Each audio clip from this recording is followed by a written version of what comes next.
On today's show, Dallas Mavericks lose Jalen Brunson, but they gain Javale McGee. What is happening in the Dallas Mavericks free agency? How should we feel about it? Is there another move coming? We'll talk about all that and more on today's Locked On Mavs. I'm Luka Doncic, and this is Locked On Mavericks podcast. Hey, Dallas Mavericks are NBA champions. Bang! Bang! It's good! And the Mavericks have won the game! If you don't believe, you shouldn't be here.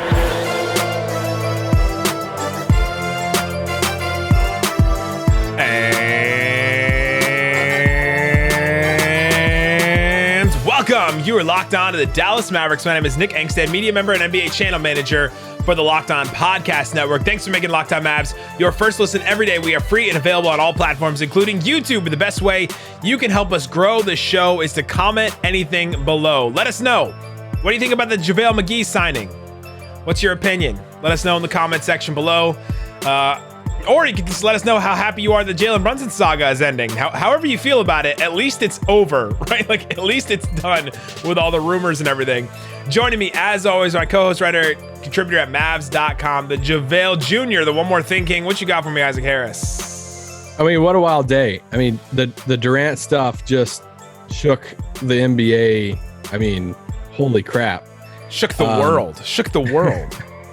But yeah, for Dallas, you know, I think at one point tonight I texted you and I said, hey, well, is this Brunson stuff just ever going to end? No, it's not. Woj is still tweeting about it. Like, I can just go check out Woj's feed and he's still tweeting about it. Woj, you know, is still texting Leon, hey, what else you want me to put out there? Like, what else can save our butts? What else can save CAA's butts? Okay, so Nico gave Brunson a jersey and okay, Jason so Kidd called his mom. Steve Nash was actually called. But no, I mean, like you said, it's at least this is at least closed. The book is closed for Brunson, even though we're going to get more reporting coming in a few weeks, you know, days coming out of why he actually chose New York and more stuff on Dallas' side. But at least it seems like it's over.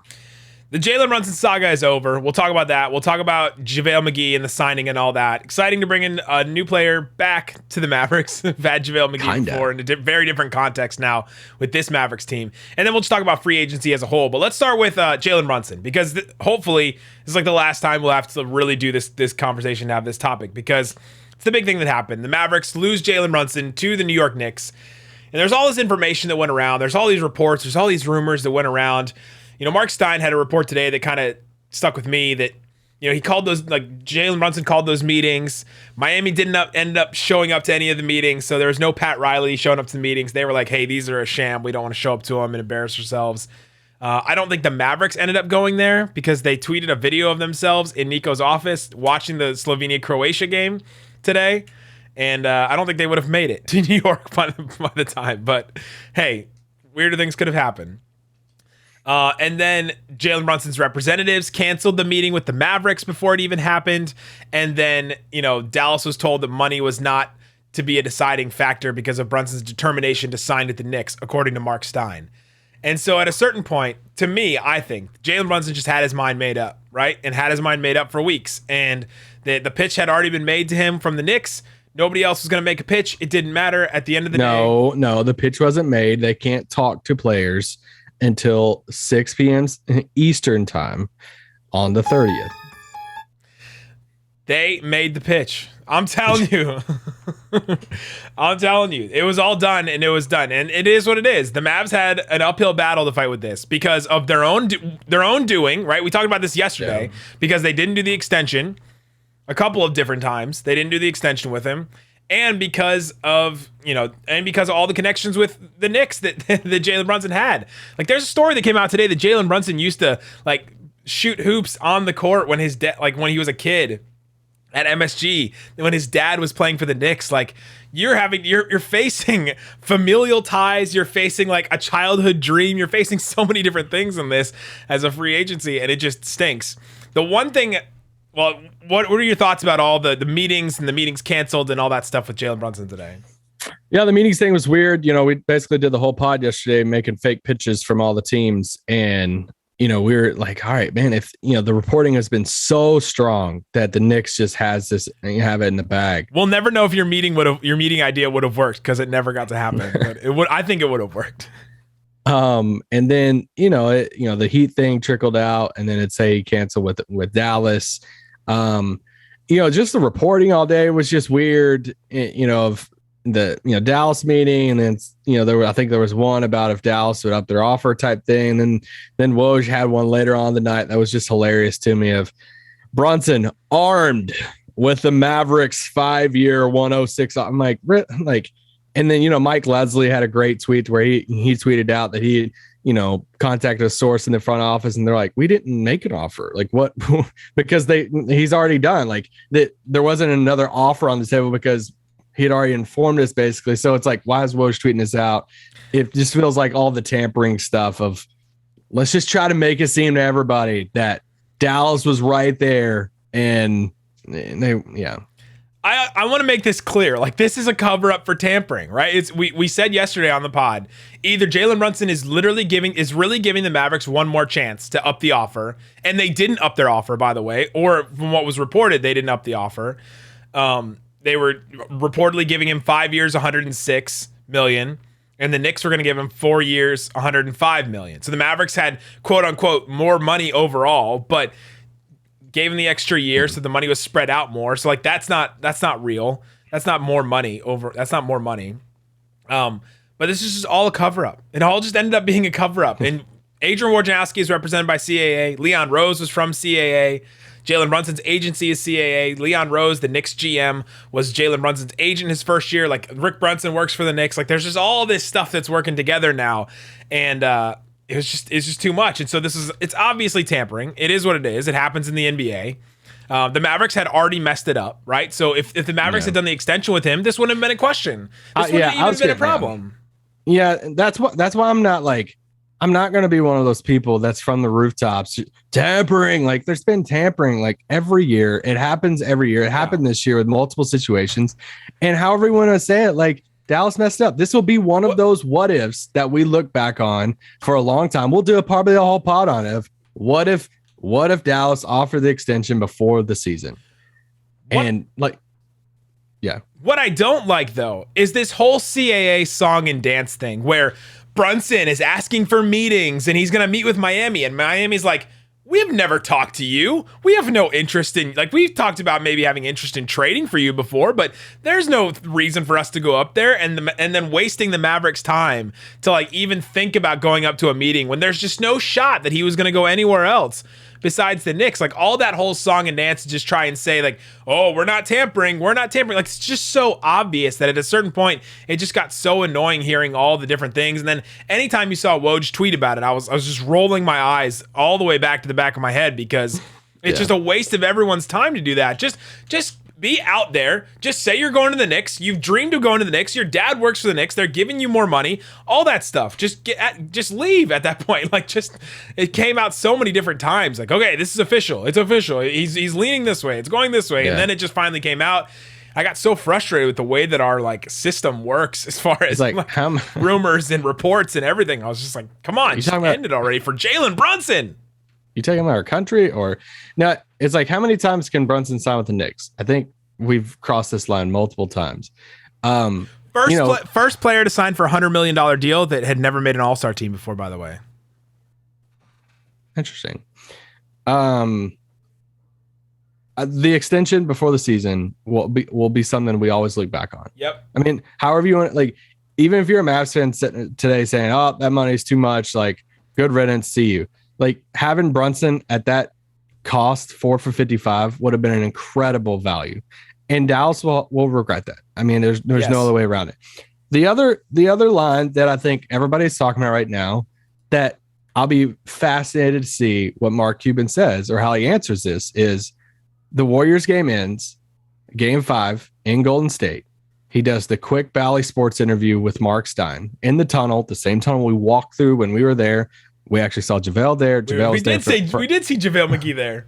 I saw Brad Townsend tweet out that JaVale was at the Mavs Warriors in Dallas, and he was also, because we saw him, he was at Mavs Warriors in Golden State. Anyway, he was. And Mark Stein does the interview with Cuban. And what does Cuban say?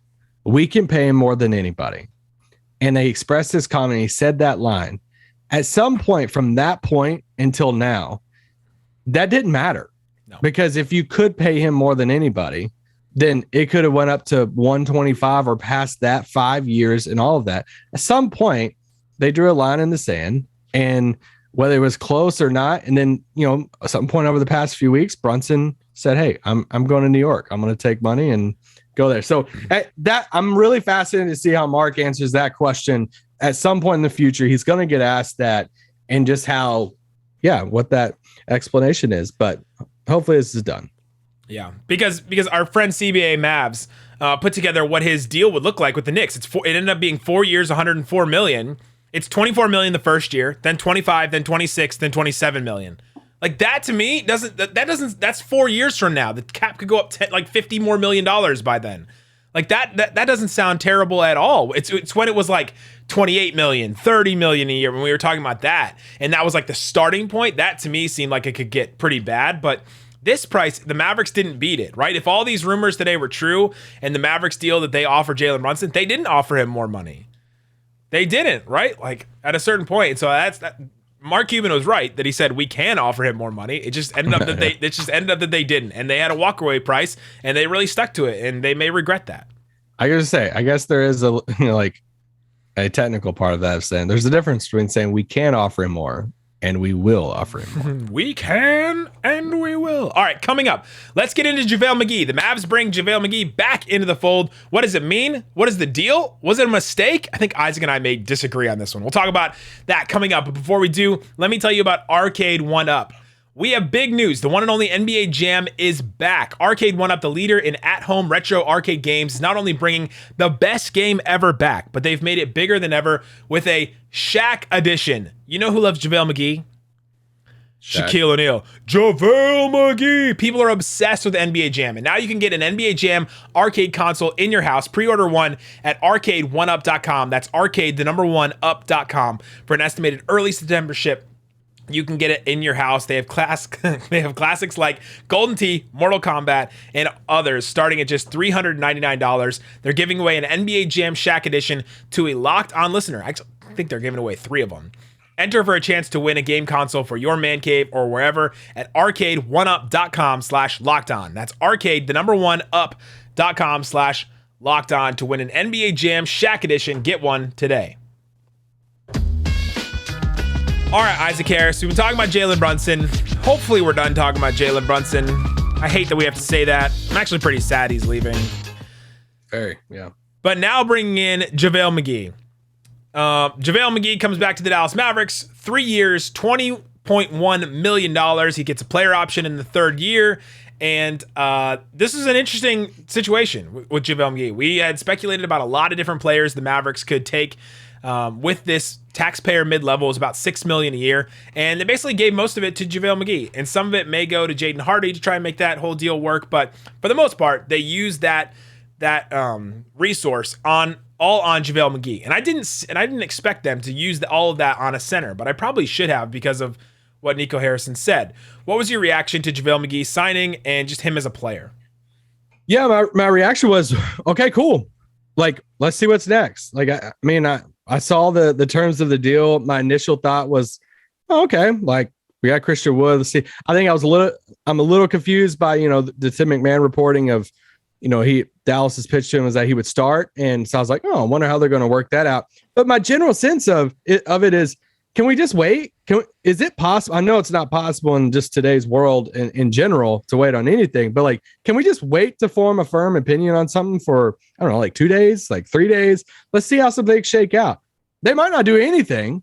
And then we could, I'm like, all right, let's have some firm opinions back. Like I would have probably a little bit more negative opinion if they don't do anything else with the roster, but I expect something else to come to the roster to where it's going to shake it up a little bit more. But for him as a player, yeah, I think he's going to do great in Dallas. I think it's a solid pickup. He's won 3 rings. He's a vet. You bring veteran experience to the team. And when you look at what he's really good at, he's a really good rim roller, 89th percentile in synergy. You look at his defensive numbers around the basket and post-ups. He has great numbers with that. So he's the better version of Dwight. like what Dwight's really good at, rolling to the rim, playing with Luka in a pick and roll. JaVale is, except JaVale is bigger, can get some boards, and can like defend in the paint. So it's like, all right, you get the upgrade from Dwight at half the cost because you're paying him $5 to $5.5 million. So who else are you getting for $5.5 million that's going to give you like more than what Dwight did last year? So that's my type of thing. I actually like the signing, but I'm expecting more roster moves to happen. I like JaVale McGee and the idea of JaVale McGee on this team. But I have a question. Why? Uh-oh. Why did it take so much to get JaVale McGee is my question. Because there was rumors at the start that the Mavericks were up against the Bucks to get JaVale McGee. Okay, they were going back and forth against them apparently. And then the Mavericks decided, all right, we won't just give you our taxpayer mid-level, the $6 million. We'll go to 2 years. A portion of it. Then we'll go to 3, most of it, like pretty much all of it. 5 or 5.5. Okay. Yeah. Okay. 8, what is it? 80, I'm just saying, 85%. Like, yeah. And the other half's going to a guy that you just drafted, right? It's not like they're going to use it on somebody else. Yeah. We'll go, okay, we won't just do 1 year. We'll do multiple years. Okay, we'll do 3 years. Okay, and then we'll do that third year's a player option. And then we'll also let you start too, right? Like we'll tell you that we'll start, like promising all these things and giving all these things to a player that got played out of a playoff series against the Mavericks. That is not necessarily part of like a playoff rotation necessarily. It's going to start next to Christian Wood, like question mark over my head right now. I'm confused by that part of it. I'm confused by all these different little things that they had to give him to just bring him in. When Andre Drummond, you think he's starting over or with? I think he's starting with Christian Wood. I don't think you bring in Christian Wood and JaVale McGee in the same year and go, you know what? I'm going to start JaVale McGee over Christian Wood. You know what? I think that's what's going to happen. And like Andre Drummond goes for like $6 million for 2 years, right? Like when you just compare those two things, I think JaVale McGee fits this team better, but Andre Drummond's a double guy. I don't know. So would you rather have Drummond for that contract than this for JaVale? Ooh, for that contract? Oh, because this is no brainer. I would take McGee hands down at this contract. But I have all these questions about why did it take so much for them? Why did it take all these different little things, like the multiple years for a center that's 34 years old that relies on his athleticism? Like you gave him 3 years, and that last year's a player option, and you told him that he was going to start. The starting thing, like you said, like Dwight Powell started playoff games, and he didn't play like 7 minutes, so that doesn't matter too much. The player option is weird to me because he's going to be 37 at the end of this deal. He relies on athleticism. It's going to be interesting to see where he is at this point in his career. But to take all that and to use their one piece of like, all right, this is the resource that we have to move forward, to take this team forward, and to use it on JaVale McGee, to use it on a center that's ideally a backup center is interesting to me. And I'm curious to see what other guys go for. We saw my ideal guy, Gary Harris, get re-signed by the Magic for $12 million a year. So that wasn't an option for the Mavericks. We've seen other guys today go for bigger money. I don't think there's one player so far that I've seen get signed for this amount of money that the Mavericks signed that I would rather have. But I think there will be some. And so I'm interested to see who those players will be. And I'm just curious to know why it took so much for them to get JaVale McGee and if there were no other better options at a certain point. Yeah, I think where we disagree on, I think we both agree that he's going to fit in Dallas and like the player. I think where we disagree is I just don't think it's that much. I think you rolled out the red carpet 3 years off. I just don't think it's that big of a deal for a guy to have a player option for $5 million. It's like, who cares? Like Boban was on the books for $3.5 million last year. If Boban had a player option this year for $5 million, I'm not like, I mean, somebody else might say that's why you'd lose Brunson for that, but I wouldn't say that. So I just don't think I think when we see it on paper, like player option, 3 years, all this stuff, it's like starting. The starting thing, I admit, I don't understand that. I think starting thing could be the Dwight. It's because they had to promise it to him in order to get him to sign here. But yeah, why? I don't get that. But why? I guess my thing is like, why not? Like, even if you switch it up in 2 weeks and say, hey, you're not going to start anymore. Who cares? Yeah. Like that part doesn't matter as much, but it's weird to me that it took that much to get him to sign. Like, I don't know. We've been told that coming to play with Luka I just don't think it's that much. That's my only thing is I just don't think it's that much for a guy that's, $5.5 million. In the aggregate, like overall, just looking at this team as a whole, it isn't much, right? Like you're going to come back and be like, oh, Dwight's making 11 and JaVale's making 5. We're going to look at that and say, oh, that's an incredible deal. But for this offseason, when they have so few resources to actually use, this is the one they had. And to use it on this piece, I'm with you. I'm not going to make any big grand decisions on like, Nico made a huge mistake on this one. I'm not there yet because I want to see what else they do in the offseason. Yes. But for them to use this one piece and this one resource that they had on a center like this, like an older center like this, is questionable to me. I don't get it. Yeah, but I think that we could very well look at this in 3 or 4 days, and they've swapped Dwight with another wing off the bench, or Dwight and Tim for like a bigger deal. That'd be great. Now JaVale's part of that rotation, the center spot, and JaVale's given a solid minutes next year against these bigger bodied centers and running pick and roll, and he's the upgrade over Dwight, and nobody's complaining about it. And everyone's like, oh yeah, it's all, we got him for $5 million. Cool. Like he's coming off the bench. Dwight was making 11 last year and couldn't guard anybody. So let's just see how the rest of the roster shakes out before, we're lighting the beacons to rest of DFW and asking Theoden to come to our rescue. I am gonna like the beaking about JaVale McGee starting though. I just don't see him and Christian Wood starting together. What if I told you Christian Wood was 6 man? See that he's the second best player on the Mavericks now. We might have bigger issues if that's. We do. They do. They have bigger issues. Like Christian Wood we will let you cook off the bench. Since I think Dinwiddie will start, and they're like, just come in. They didn't trade a ton for Christian Wood. Nico even said, hey, it's a prove it year type thing.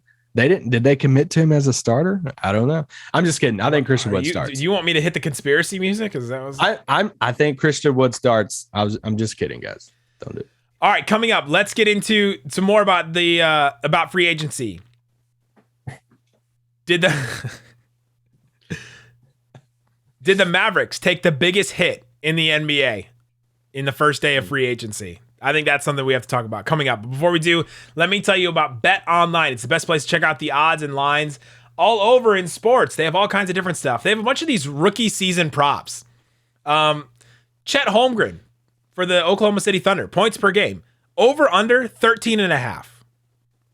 I have no clue what to even guess. I don't know. I have no clue. I will not bet on anything with Chet Holmgren. It's not very often that Isaac just goes, I got no shot at this one. No. I have no lead. Give me Palos. Paolo Banchero, 17.5. Over. I'm going under on that one. Well, I don't know. On that Magic team. Who else is going to get shots? I was going to say, who else is going to shoot? They're going to start Fultz with him. Jonathan Isaac ain't getting a shot. Keegan Murray, 13.5. Give me the under on that one. There's no chance. For the Kings. Oh, no. Sorry. Jaden Ivey, 12.5. Give me the over on that one. 12.5 for Jaden Ivey. Yeah. Come on. Give me the over on that one. You can go check out all those props and odds and lines and spreads and everything on BetOnline. It's BetOnline where the game starts. All right, Isaac Harris. We've been talking about Jalen Brunson. He's gone from the Mavericks. We talked about the JaVale McGee signing. Ooh. Let's talk a little bit more about the rest of free agency. The Kevin Durant news came out, and it just like rocked everybody. I mean, it's one of those like, where were you when you heard this? Yeah. And now Kevin Durant is trying to force a trade to the Suns. Let's just start there. What's your thoughts on this? Like Kevin Durant trying to force a trade to the Suns, and what would the Suns be if it's just like Kevin Durant, Chris Paul, Devin Booker, and stuff? Well, they would be better. I mean, I feel like they would be the favorite in the West. I think my favorite thing after the Kevin Durant thing was getting on Twitter and seeing all the fan bases talk about their untouchables for Durant. That was one of my favorites. Like, we're not going to put Tyler Hero in a deal for Kevin Durant. What are we talking about?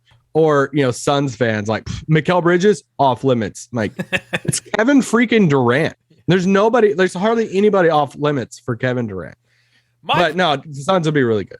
My problem with all this stuff is that he just signed the extension and then just asked for a trade. Like, you can't even trust the 4-year deals. Like, just because he signed for 4 years, like that's not even a thing. Like you got like a 1 or 2 years. You got 1 or 2 years with Kevin Durant because I don't think you can trust that he's going to be there for like a 4-year building to something kind of deal. And so I don't know if I value him more because like, oh, he signed for 4 years. Like, I don't know if that part doesn't matter to me at all. The Suns part of it though, I don't know, man. I thought for sure, I was convinced several different times. Oh, this Nets team is so good. This Nets team is so good. They're gonna be so good. This Nets team is gonna be so good. They're gonna score so many points. Their offense is gonna be so good. And we barely ever saw those guys together. Now, Chris Paul and Devin Booker, I guess, are different humans, different players than built different than James Harden and Kyrie Irving. But we just saw the meltdown in that game 7. Like, I don't know. I think it may just end up being the same thing as the Nets with Kevin Durant if he goes, because it's just going to be, they're going to have to trade Bridges and probably Ayton and Cam Johnson and like all anything on their roster. It's just going to be Kevin Durant, Chris Paul, and Devin Booker, and then nothing else. Yeah, I just think that's really, really good. I mean, even if Chris Paul's like halfway healthy, I mean, how many duos are better than KD and Booker? I hate saying this because the Suns were so easy to hate this past year. It would be super annoying to see, the Kardashian Pez dispenser be all like super cocky, getting. Oh, no, they broke up. Oh, yeah, they did. They broke up. He's just a Pez dispenser now. Yep. Shout out to him being on the cover of 2K, though. Yeah, nothing like getting put out in the second round and being on the cover of 2K. But and yeah, it's just rent free. Suns are living in your head rent free, Isaac. You know what they are? I can't stop thinking about the Suns. That's the best. I mean, what else are we thinking about right now? We got thinking about good things, and that was the last good thing. The Durant stuff, I'm fascinated to see where he goes. What's the ripple effects? Somebody, it might have been Callie today. Callie had the story of Brunson and the Knicks. I think that story was actually from earlier in the season, by the way. But the Durant stuff, I think it was her who tweeted. She tweeted out and was like, Dallas is like waiting to see the ripple effects of Durant, see where they could pounce, whatever. And I made the joke. I'm like, oh, that means we're going to get Harrison Barnes, I guess. Now. But will that be the situation that Dallas tries to hop into? We don't know what's going to happen with Kyrie. Yeah. Good luck guessing that. But like, wherever Kevin Durant goes, it's probably going to have to turn into a massive like trade, a 3-team, 4-team. Does Dallas try to hop into it, trade some guys around? I don't know, but there's still a ton of guys left that haven't signed yet. I mean, it feels there's been a million deals. You threw out the question before the break. Did Dallas take the biggest hit? I think Denver's up there for signing DeAndre Jordan. So no. Talk about bidding against somebody. Who was bidding against Denver when they're on DeAndre Jordan's house? Like, hey, let's sign you. Not just that they signed him. It was like a tampering deal, right? Because they signed him like right away. Like they signed DeAndre Jordan right away. Like, I don't know. Like I saw Matt Moore, HP Basketball on Twitter, replying to some Nuggets fans saying, do we think that the Nuggets front office should like be fired for this? Like there's some Nuggets fans that were asking that. Tim Connolly's cracking up in Minnesota. He's like, I leave and this is y'all's first signing. No, that was his thing. Here we go. His last will and testament as in the front office of the Denver. You guys must sign DeAndre Jordan. It must happen. That's weird. But did the Mavericks take the biggest hit? I mean, he's the best player that switched teams so far. Kevin Durant's going to switch teams probably, but Jalen Brunson so far is the best player to switch teams from any team in the NBA. So I think they have taken the biggest hit so far.